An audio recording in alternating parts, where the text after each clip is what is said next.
저희들이 계속 갈라디아서를 묵상하고 있습니다. 갈라디아서의 제일 중요한 주제 중에 하나가, 반복적인 주제 중에 하나가 이 율법이라고 하는 이 단어이죠. 갈라디아서를 계속 묵상해 올 때 유대인들과 이방인들이 함께 교회를 이루어서 이렇게 함께 신앙생활하게 됐을 때 서로 섞인 이 공동체에서 유대인들은 아무래도 이방인들보다는 믿음에 있어서 한 걸음 앞선 사람들 아니겠습니까? 먼저 하나님을 안 사람으로서 이방인들보다 하나님을 내가 더 잘 안다 하는 이러한 마음을 유대인들은 분명히 가지고 있었던 게 분명합니다. 그렇기 때문에 오늘 교회 안에서 이 이방인들에게 이 유대교를 가지고 있다가 그리스도인이 된 이 유대교 그리스도인들이 자주 하는 얘기가 뭐였냐면, 율법의 구약에 하나님이 말씀하신 율법의 여러 조항들을 같이 지켜야 된다라고, 그래야 하나님을 잘 믿는 것이고 그래야 하나님이 기뻐하시는 거다, 구원의 길이 거기 있다, 이렇게 얘기하는 것들이 많았습니다. 오늘 보면 10절만 봐도 그런데 10절만 봐도 이런 얘기가 나오죠. 너희가 날과 달과 절기와 해를 삼가 지키니 라고 말할 때, 이 날은 특별히 안식일을 말하는 거고, 달은 여러 가지 월삭 이런 유대인들의 절기가 또 있거든요. 그 외에 3대 절기 이런 여러 절기들이 있었고, 그런 것들을 다 지켜야 된다라고 하는 것들을 유대교 그리스도인들이 이방인 그리스도인들에게 계속 얘기를 했던 겁니다. 그럼 한번 좀 생각해 볼 것은, 사실 갈라디아뿐만 아니라 많은 이방 지역에 있는 교회들이 사도 바울로 인해서 사실은 교회가 이렇게 많이 세워진 것이잖아요. 바울이 누구보다도 사실은 하나님의 은혜에 대해서 굉장히 많이 강조를 하는데, 참 아이러니한 것은 이 사람들이 은혜에 대해서 얘기하는 것보다는 사실은 율법에 대해서 굉장히 많이 얘기하는 것이 참 이상하지 않습니까? 어떻게 보면 교회마다도 좀 색깔이 다를 것 같은데도 교회가 다른데도 유대인들은 다 그 교회가 다른데도 그 유대인 그리스도인들이 꼭 율법 얘기를 한단 말이죠. 왜 그렇게 율법에 집착하는가? 이유가 있습니다. 어떤 이유가 있냐면, 유대인들이 율법에 목숨을 거는 이유는 유대인들에게는 공포가 있어요. 상처가 있어요. 율법에 대한 상처가 있습니다. 어떤 상처가 있습니까? 이스라엘 백성이 하나님의 백성으로서 정체성을 이 율법에 두고 있기 때문이에요. 이스라엘에게는 가슴 아픈 역사의 상처가 있지 않습니까? 어떤 게 있나요? 제일 큰 상처가 이 바벨론의 유수, 잡혀가 가지고 나라도 잃고 땅도 잃고 거기에서 이제 70여 년 동안 이렇게 유리하고 방황하는 것 같은 그러한 어려운 시기를 살았습니다. 바벨론 유수 직전부터, 그리고 스룹바벨 성전이 생긴 그 제2성전기 라고 하죠. 스룹바벨 성전 이후에 예수님 오시기 직전까지를 제2성전기라고 그러는데, 제2성전기에 있는 그 기간 동안에 이스라엘 사람들이 계속적으로 민족적으로 계속 고민하고 했던 주제가 뭐냐면, 누가 참 이스라엘인가? 바빌론에 사로잡혀 가기 직전부터도 많은 선지자들을 통해서 하나님이 말씀을 하셨거든요. 말씀을 지켜라, 율법을 지켜라, 하나님을 의지하라 라고 하는 것들을 말했음에도 사실 그 당시 있던 사람들이 하나님을 안 믿은 거는 아니었거든요. 그런데 제대로 믿지 않은 거죠. 제대로 하나님의 말씀 순종하지 않아서 우리가 저렇게 잡혀가게 된 거니, 잡혀간 역사가 있으니 우리는 이제 다시 그런 역사의 실패를 반복하지 말자 하면서 어떻게든 하나님의 말씀을 잘 지켜야 된다라고 사람들은 생각했어요. 그리고 바벨론 그 유수 바로가 있으면서 사실 법궤도 빼앗겼거든요. 그러니까 이제 제사 중심의 문화가 아니고, 이제는 하나님의 말씀을 바탕으로 해서 이 말씀을 어떻게 잘 우리 삶에 적용해서 살아낼 거냐라고 하는 회당 문화가 그때부터 이렇게 굉장히 많이 발달되기 시작한 겁니다. 그래서 랍비들이 그렇게 요즘도 중요하게 여김을 받고 있죠. 혹시 이 얘기를 들어보셨습니까?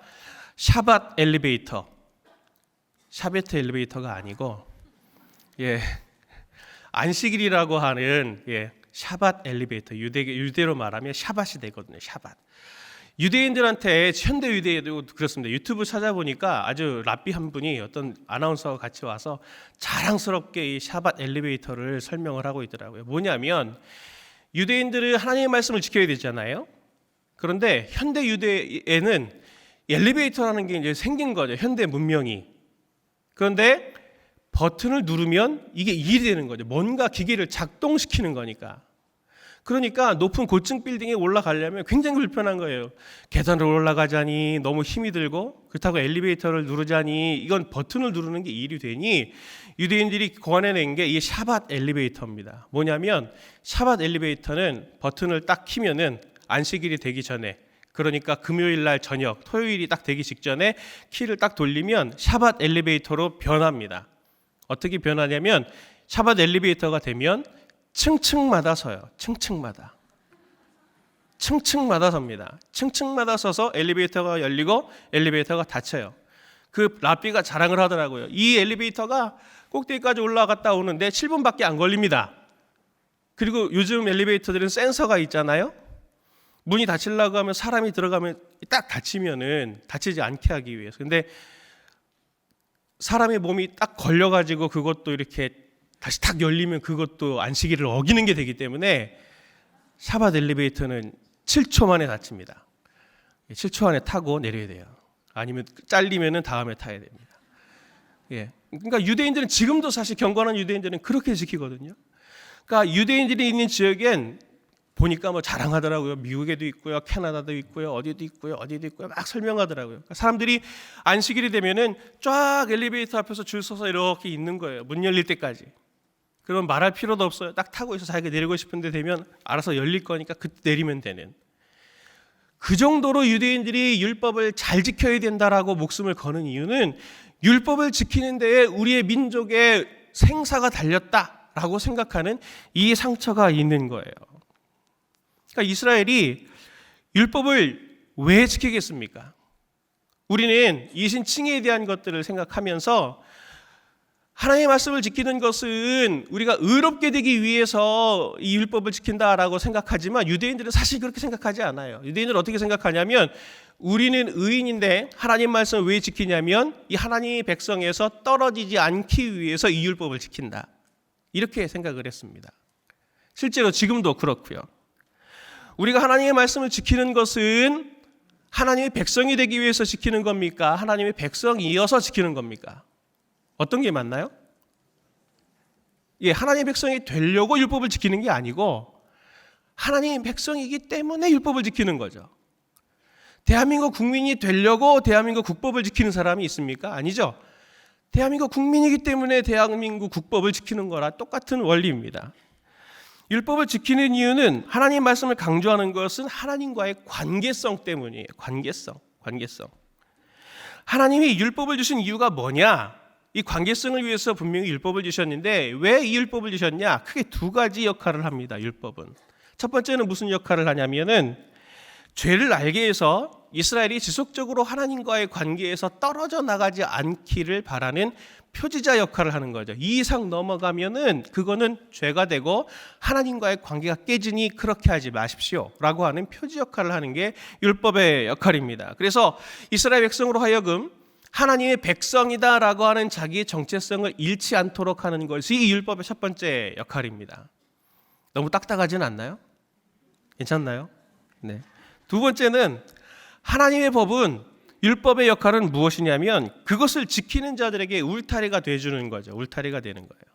그래서 이 하나님의 백성이 행복하게 되도록 하는 것이 하나님이 율법을 주신 이 두 번째 역할입니다. 그러니까 율법은 좋은 겁니까? 안 좋은 겁니까?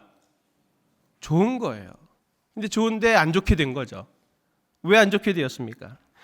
율법은 하나님이 주셨고 좋은 의도로 주셨는데 이스라엘은 실패했어요. 율법을 지키는데 실패했습니다. 우리가 너무나 잘 알듯이 이스라엘 백성은 바벨론 유수 전에도 실패했고 바벨론 유수 후에 예수님이 오셨을 때에도 실패했고 지금도 유대인들은 실패하고 있습니다. 왜? 율법을 지키기는 하나 율법만 지키지 율법을 주신 하나님의 마음과 율법을 주신 하나님의 그 모든 의도들, 정신들은 다 잃어버려서 기계적으로 지켰기 때문에 그들은 과도하게 율법을 지키면서도 전혀 행복하지 않고 오히려 그것으로 조롱을 당하잖아요. 아까 성도님들 샤밧 엘리베이터 얘기할 때 어떠셨어요?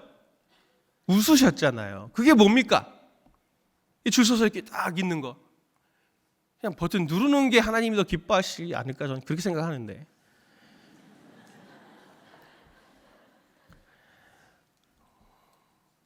계속 조롱을 당해요. 조롱을 당해요. 율법을 지키지만 조롱을 당해요. 그래서 본문에 바울이 오늘 뭐라고 그러냐면 이 율법을 초등학문, 후견인, 청지기라고 말합니다. 당시 로마의 귀족, 좀 이렇게 귀족인 사람들은 자녀를 셋을 낳는 것을 가장 미덕으로 생각했습니다. 저는 그런 미덕을 잘 준수하고 있는 사람 중에 하나인데, 남자 셋이 있어야 돼요. 남자 셋이. 일반적으로 이 아들이 장성할 때까지, 아버지가 정할 때까지 보통 그 나이는 25세가 성인이 되는 걸로 로마에는 생각했습니다. 25세가 돼서 어느 시점이 딱 될 때까지 아버지는 이 아들한테 노예 중에서도 상당히 이렇게 좀 고급, 좀 높은 레벨에 있는 청직이라든지 후견인이라든지 또 다른 어른들을 세워서 이 아들을 건강한 성인으로, 나처럼 건강한 성인으로 역할할 수 있는 귀족이 될 수 있도록 계속적으로 정치와 사회와 문화의 모든 것들을 가르쳤습니다. 그래서 그게 끝나야, 그 후견인의 정한 날이, 아버지가 정한 날이 끝나야 비로소 이제 사회인으로서 역할을 할 수 있게 그렇게 했거든요. 율법이 그런 역할이라는 거죠. 율법은 하나님의 정한 때가 올 때까지 하나님과의 관계를 맺어가는 하나님의 백성들, 하나님의 자녀들이 양육되는 기간으로서 그런 역할을 하는 것이 바로 이 율법의 역할이다라고 하는 것을 오늘 바울이 오늘 본문에서 이야기하고 있는 겁니다. 오늘 본문에 바울은 율법의 가이드를 받는 때는 이제 끝났다. 새로운 시대가 열렸다. 어떤 시대입니까? 이제 율법의 시대가 아니라 하나님의 아들의 시대, 하나님의 아들의 은혜의 시대가 이제 열렸다라고 하는 것을 바울이 얘기하고 있습니다. 그런데도 우리는 여전히 하나님의 아들의 은혜의 모습이 아니라 여전히 유대인들이 가지고 있었던 그런 개념처럼 율법의 시대를 살고 있는 것은 아닌지 종종 착각을 할 때가 있죠. 자, 잘 순종하려고 하는 이유가 무엇입니까? 우리가 하나님 말씀대로 잘 순종하려고 하는 이유가 무엇인지를 한번 본인이 스스로 한번 답을 해보세요. 하나님 말씀을 왜 내가 잘 순종하려고 하는가? 어려운 일이 있으면 순종하지 못해서 자책하는 내면의 인식은 아닌가요? 내가 왜 하나님 말씀을 순종 못했지? 왜 그런 생각들을 하시죠? 왜 그것 때문에 불안해하시죠? 왜 그것 때문에 힘들어하시죠? 우리는 왜 하나님 말씀을 순종하려고 합니까? 우린 여전히 유대인들처럼 두려워하는 공포가 있는 건 아닌가요? 하나님의 말씀을 어기면, 하나님의 말씀을 순종하지 않으면 분명히 잘못될 거야. 분명히 나한테 어려운 일은 있지 않을까? 하나님이 나한테 이런 것을 맡기지 않지는 않을까? 하나님이 나에게 화를 내시지는 않을까? 하나님께 대한 공포보다 내 자신의 실수와 연약함과 그 결과에 대한 공포가 사실 더 큰 거 아니에요? 내가 잘못된 결정을 내려서 하나님이 그것 때문에 나를 이렇게 하게 하실 건 아닐까? 라고 하는 그런 공포가 있는 건 아닌가? 이스라엘처럼요. 율법을 어기면 나라가 뺏길 거야. 분명히 누가 또 쳐들어와서 내 재산을 가져가겠지. 이렇게 생각하는 공포가 우리도 있는 건 아닌가요? 그래서 그 공포 때문에 하나님 앞에 내가 더 잘 섬겨야 되겠다라고 하는 그런 마음은 아닌가요? 의외로 하나님께 대한 이 공포감을 가지고 있는 성도님들이 의외로 많습니다. 바울은 오늘 이런 옛 율법 시대에 사는 이스라엘 사람들, 오늘 새 언약을 받은 이 갈라디아 교인들에게 양자 이야기를 합니다. 양자.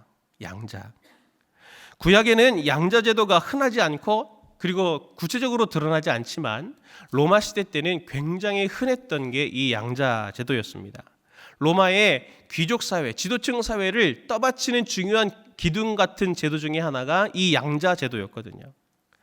하나님이 우리를 양자 삼으셨다라고 오늘 본문은 그렇게 말을 하고 있습니다. 4절부터 6절 말씀을 보면 같이 한번 볼까요? 이렇게 얘기합니다. 시작. 때가 참에 하나님이 그 아들을 보내사 여자에게서 나게 하시고 율법 아래에 나게 하신 것은 율법 아래에 있는 자들을 속량하시고 우리로 아들의 명분을 얻게 하려 하십니다. 하나님이 그 아들의 영을 우리 마음 가운데 보내사 아빠 아버지라 부르게 하셨느니라. 아멘. 바울은 오늘 본문에서 예수님의 지상사역을 하게 하신 두 가지 이유에 대해서 두 가지 이유로 설명하는데, 첫 번째가 뭐냐면은 율법 아래에 매여 있는 자들을 속량하기 위해서다. 자유를 주기 위해서다. 값을 주고 치러서 그들에게 자유를 주기 위해서다. 율법 아래 노예처럼 살고 있는 사람들에게. 두 번째는 그들에게 아들의 명분, 양자 삼아서 법적인 지위를 동일하게 누릴 양자를 삼기 위해서 예수님이 율법 아래에 태어나고 여자 아래에 태어나게 하셨다라고 하는 두 가지 출생하신 것처럼 그렇게 바울이 설명하고 있습니다. 하나님이 왜 우리를 양자로 삼으셨는가? 이 부분에 대해서 우리가 좀 더 깊게 묵상을 해보려고 합니다. 첫 번째는 뭐냐면 자유함을 주시기 위해서 양자를 삼으셨다는 것입니다. 무엇을 주기 위해서? 자유를 주기 위해서. 무엇으로부터 자유일까요? 율법으로부터의 자유. 자, 본문 4절 5절의 말씀 보면 하나님이 우리를 위해 아들을 보내신 이유를 이렇게 설명하죠. 때가 참에 하나님이 그 아들을 보내사 여자에게서 나게 하시고 율법 아래에 나게 하신 것은 율법 아래에 있는 자들을 속량하시고 우리로 아들의 명분을 얻게 하려 하심이라. 율법, 하나님의 법이 좋은 것으로 주셨는데 그 법이 지금 어떤 역할을 하고 있습니까? 우리를 매고 있습니다. 우리를 짓누르고 있습니다. 왜 좋은 것인데 그것이 우리를 짓누르나요? 법인데 우리가 그것을 순종하지 못하기 때문 아닙니까? 그래서 우리를 율법이 짓누르는 거죠. 그러면 율법으로부터 자유하게 되는 방법은 뭐가 있을까요? 뭐가 있을까요? 아주 쉬워요. 다 지키면 됩니다. 다 지키면 돼요. 다 지키면 자유한 거예요.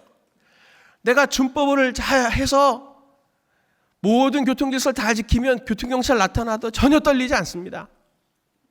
그러나 바로 직전에 신호위반하고 오면 선글라스 쓴 경찰의 저 눈이 나를 향하고 있는 것처럼 보이죠. 두려운 거예요. 모든 율법의 요구를 다 이루면 율법으로부터 자유하게 됩니다. 말이 아쉽지. 그게 됩니까? 그게 안 되니까 문제죠. 우리는 할 수가 없어요. 하나님이 그래서 예수 그리스도를 우리에게 주신 겁니다. 이 짓누르는 율법으로부터의 자유의 길을 하나님이 어떻게 주셨냐면 마태복음 5장 17절에 이렇게 말씀하고 있습니다. 같이 한번 봅니다. 시작.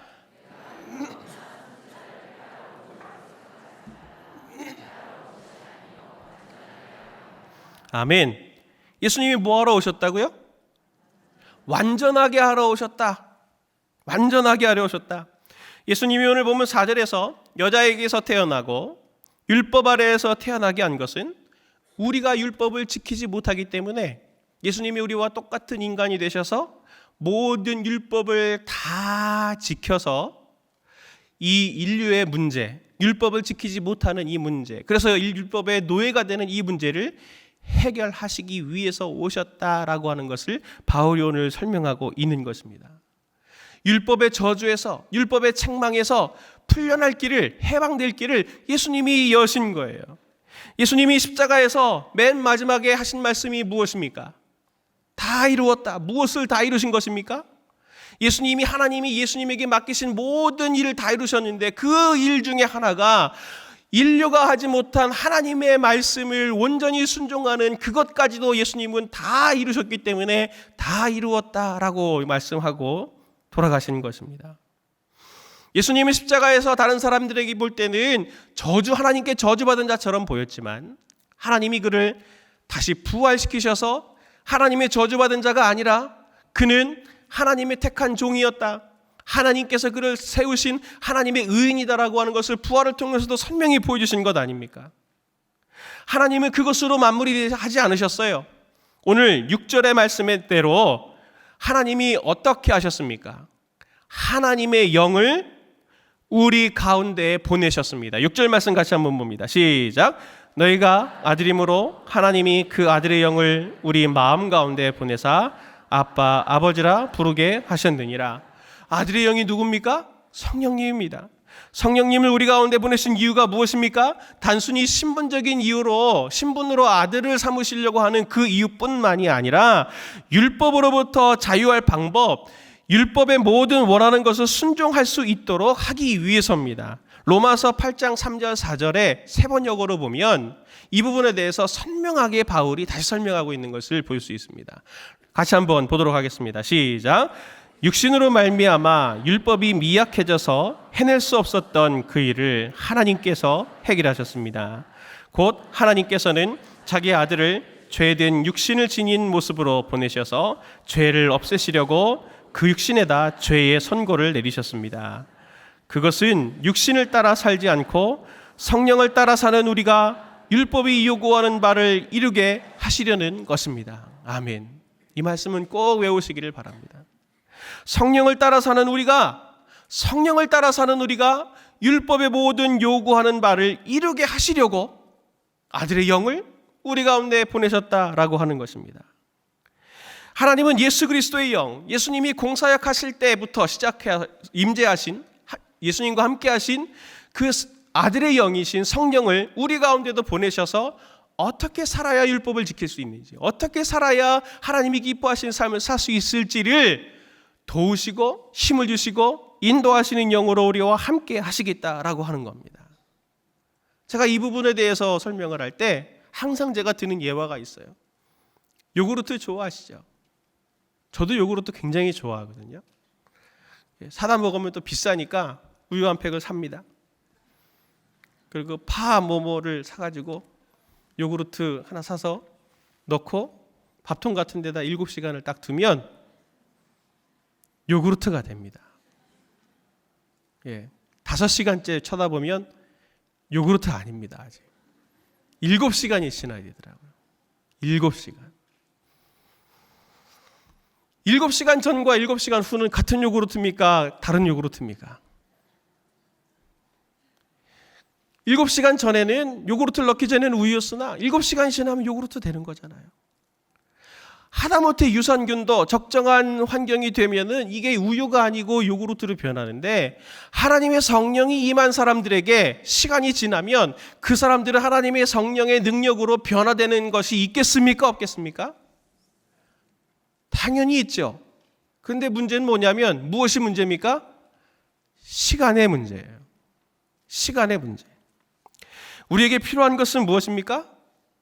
우리에게 필요한 것은 시간입니다. 하나님의 자녀로 점점 우리는 변해져 갈 거고 우리는 양자받았기 때문에 처음에는 이 집안의 문화나 이 집안의 모든 생리나 이런 것들을 알 수가 없었지만 점점 시간이 가서 아버지와 함께 생활하고 아버지와 함께 움직여가고 아버지와 함께 대화해 나가는 생활하는 모든 과정 속에서 그 집안의 문화가 나의 문화가 되어져 가듯이 우리에게는 성령께서 우리 안에 계셔서 우리를 점점 하나님의 자녀로 바꾸어 가시는 성령의 능력이 작동되고 있음을 믿으셔야 됩니다. 문제는 뭐냐면 안 변하면 뭐가 문제겠어요? 원래 넣었던 것은 우유가 요구르트가 아니었던 거게 되겠죠. 성령 받은 사람은 반드시 변화져 가게 돼 있습니다. 성령 하나님께서 임재하시는 그 사람은 반드시 당신의 형상을 닮아가도록 하나님은 그렇게 일하시는 분이에요. 우리가 연약해서 안 되는 것을 하나님은 책망하지 않으십니다.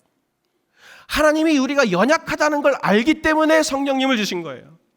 우리가 순종하는 게 우리 힘으로 안 된다는 것을 알기 때문에 성령님을 보내신 거고 우리 힘으로는 아무리 따라가려고 몸부림치고 애를 써도 예수님의 형상을 닮아갈 수 없다는 것을 하나님이 아시기 때문에 성령님을 주신 거예요. 그런데 우리는 우리 자신을 보면서 늘 뭐라고 책망합니까? 나는 아직도 한참 멀었어. 나는 아직도. 그리고 다른 사람에게 대해서도 너는 왜 아직도? 너는 왜 그것도? 너는 오늘도 큐티를 안 했니? 저희 집에 매일 듣는 얘기거든요. 큐티했냐?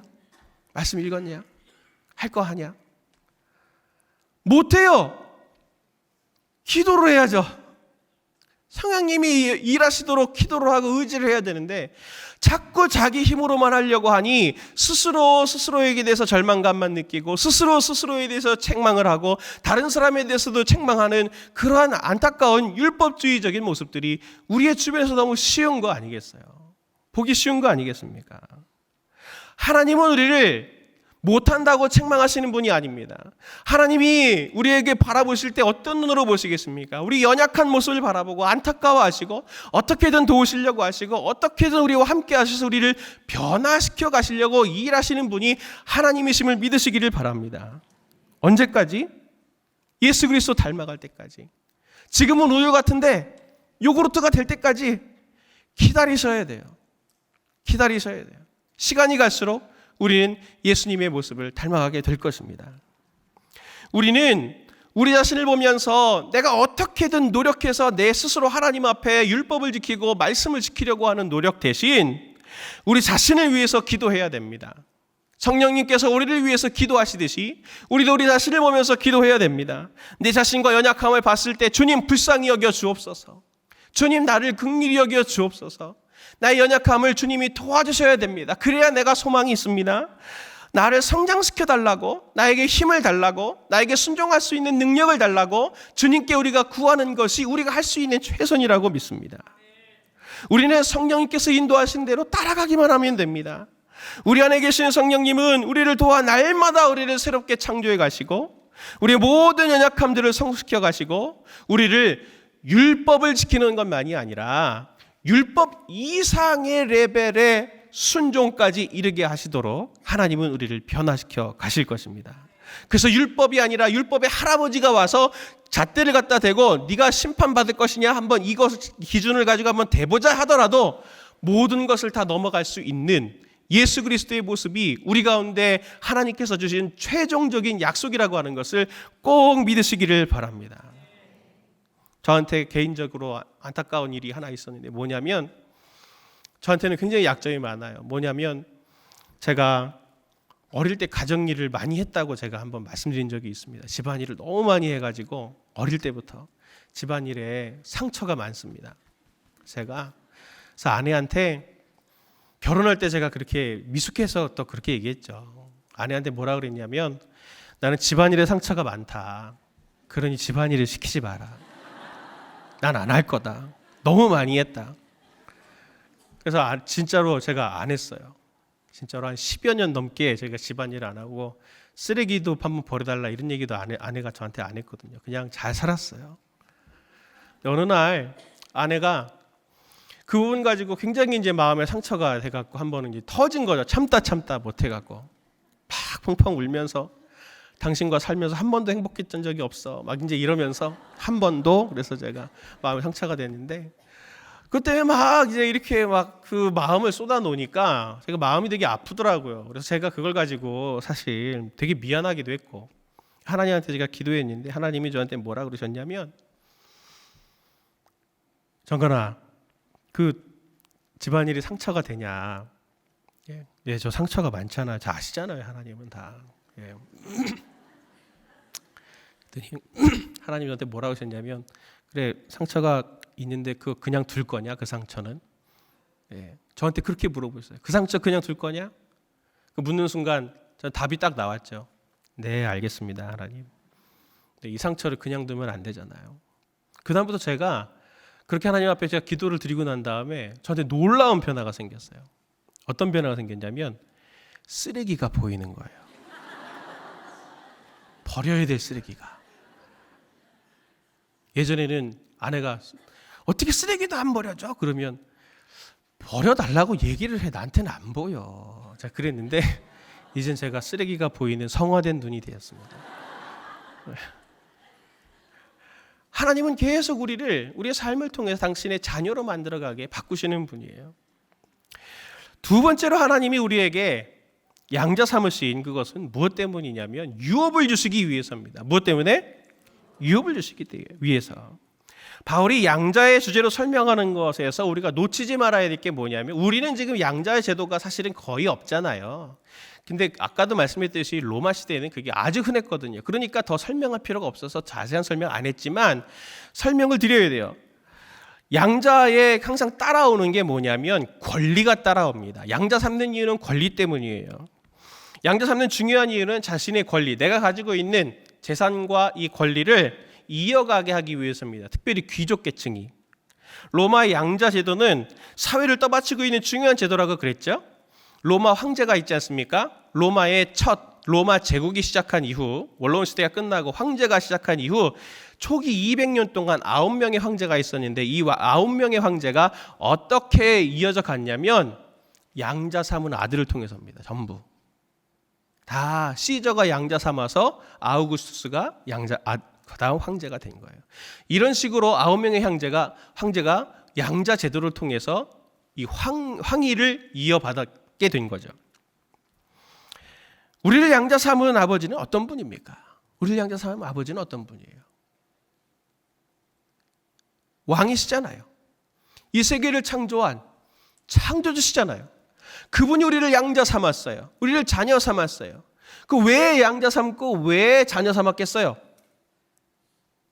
아버지가 갖고 있는 권리, 아버지가 갖고 있는 권위, 이것을 누구한테 물려주려고? 우리한테 물려주려고. 그게 굉장히 중요한, 상속이라고 하는 주제가 신약 성경에서 굉장히 중요한 하나님의 자녀들에게 주어지는 권세거든요. 하나님이 지금도 이 온 세계를 당신의 손으로 창조하신 이 세계를 지금도 보존하고 계시고 끊임없이 생명력을 부여하고 계시고 지금도 그 모든 세계를 움직여가고 계십니다.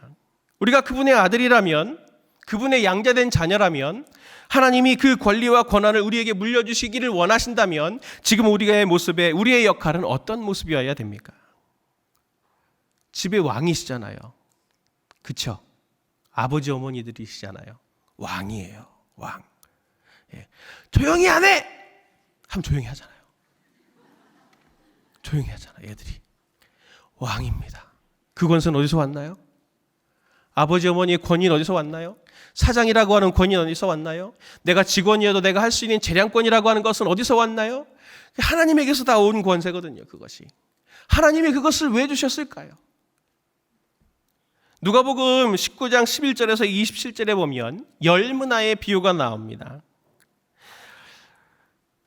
열문화의 비유, 한 귀인이 왕위를 받아가지고 가서 받으러 가야 되는데 그동안 자리를 비운 동안에 내 모든 이 재산들을 다스릴, 관리할 목적으로 종 열을 불러서 한 문화씩을 맡깁니다. 달란트 비유와 굉장히 비슷하죠. 그런데 그 귀인이 왕위를 받아가지고 돌아와서 물어보는 게 뭐냐면 똑같이 심판을 합니다. 똑같이 심판해서 첫 번째, 두 번째 종에게 물어봤더니 한 문화를 가지고 내가 10문화를 남겼습니다. 또 한 문화 주신 걸 가지고 5문화를 남겼습니다. 어떤 종은, 세 번째 종은 그걸 그냥 고이 싸놨습니다 라고 말할 때 그 귀인이 마지막에 그것을 책망하면서 뭐라고 말하냐면 이렇게 말합니다. 26절, 27절 같이 한번 보도록 하겠습니다. 시작. 주인이, 자막이 안 나오네요. 제가 읽겠습니다. 주인이 이르되 내가 너희에게 말하노니 무릇 있는 자는 받겠고 없는 자는 그 있는 것도 빼앗기리라. 그리고 내가 왕됨을 원하지 아니하던 저 원수들을 이리로 끌어다가 내 앞에서 죽이라. 충성하지 않았던 그 종을, 내 왕위를 받기를 원치 않았던 저 악한 종을 죽여라.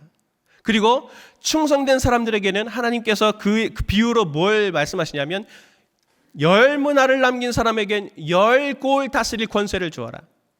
5문화를 남긴 자에게는 5골 다스릴 권세를 주어라 라고 말하며 이 주신 문화와 권세, 이것을 같은 쌍으로 설명하고 있는 것이 누가복음 열문화의 비유의 굉장히 중요한 포인트거든요. 하나님이 인간을 왜 창조하셨습니까? 창세기 1장 26절, 27절, 28절의 말씀 보면 하나님이 인간을 창조하실 때 창조하신 목적이 선명하죠. 무엇 때문입니까?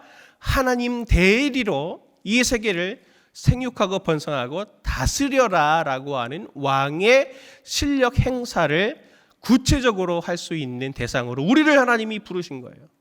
아담은 그것을 실패했습니다.